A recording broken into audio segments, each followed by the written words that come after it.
The theme for this year's International Museum Day is very pertinent because we are now moving away from the traditional idea of a museum where you go, you have to visit, for example, and see things in the museum, and also where you go and see old things or artifacts that people no longer use. You know, now I could sit, for example, in my office or my house or my sitting room and be able to visit a museum. And only if I feel that I really want to see the real object that I should be able to visit the museum. So that's why we're saying there are new publics. There are people who don't have time to go to the museum, but they can still be able to see what is in the museum. That's why we're talking about a hyper-connected museum and new publics. And I think world over, we have to get to that position. That is why at the National Museums of Kenya, we are digitizing all our collections. The role of the museum is very important, and I'll tell you why. If I went to China today, and let's assume I had no connection with China at all, and I didn't even know China, what is the best place to go and see and know about Chinese people? I can only do that in a museum, because the museum, like I keep on telling them, is the collective memory of the nation. A museum keeps the memory of China, keeps the memory of Chinese people, and tells us about Chinese people. Same way, the National Museums of Kenya is the collective memory of Kenya. There's no country that can do without a museum, because it keeps the memory of that nation. That's why in the countries that are having problems like Syria, the world is so much connected, is so much concerned about their museums, about the artifacts, because once you wipe those that memory, we may not know anything about Syria. I tell many Kenyans and also Chinese friends who come with that Kenya and cooperation with China, long before anyone else that we think about, we always call Britain our mother country, because they colonized us 70 years ago, and they left. And I think we have more connection with the British, for example. But a Chinese connection with China is 600 years old.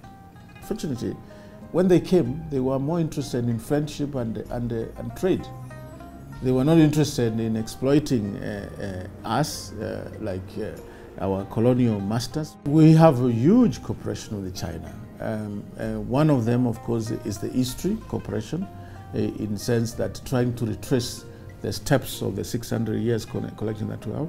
You know, the Chinese, we have been involved in doing underwater archaeology in Lamu and in Malindi, trying to retrieve some of the ship that were shipwrecked along the East African coast to try and tell us the story.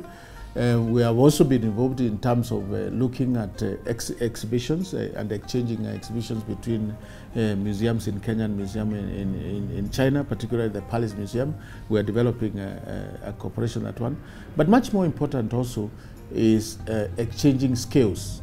They have been helping us in training Kenyan manpower in management of museums and monuments, because they have a long history of managing monuments and museums. So we had several of museum staff who have gone to train in China. In fact, I can tell you next week I'm in China to witness the graduation of staff from National Museums of Kenya who are graduating in masters and PhDs in museum studies. So our cooperation goes a very long way. We also have cooperation in terms of giving us equipment. We have a lot of equipment coming from the cooperation we have in China. We have also staff exchanges. I know China, for example, they're doing cutting-edge research, and we send our staff to China to try and learn new techniques of analyzing materials and doing cutting-edge science. One of the big projects we're working on is we're trying to develop what we're calling a traveling exhibition about the 42 tribes in Kenya and also the common ancestry. And we hope this exhibition will be able to tour China, different museums, so that they can be able to see. We hold a lot of material of our common ancestry as humans.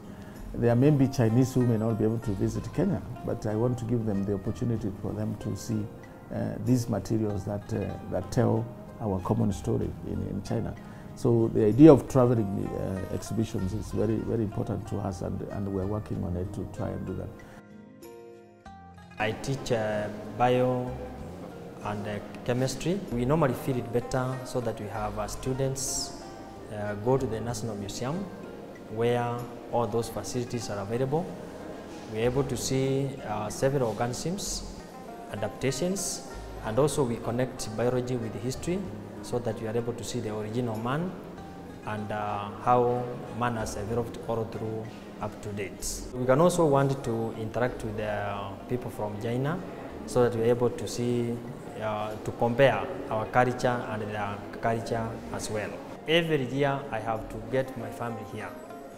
So since I'm a teacher, my family must be here every December. We came to this museum, National Museum, to come and learn about new things, about the early days, about where our grandmothers came from, because we had a lot of stories, but we never knew where we are coming from. We have seen a lot of animals which we never seen, early monies like 50 cents. We can't forget anything because tumeshaziona.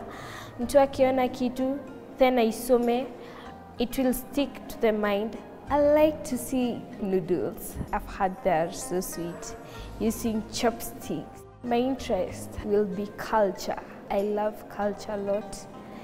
That will be the most thing I like to go and see in a Chinese museum.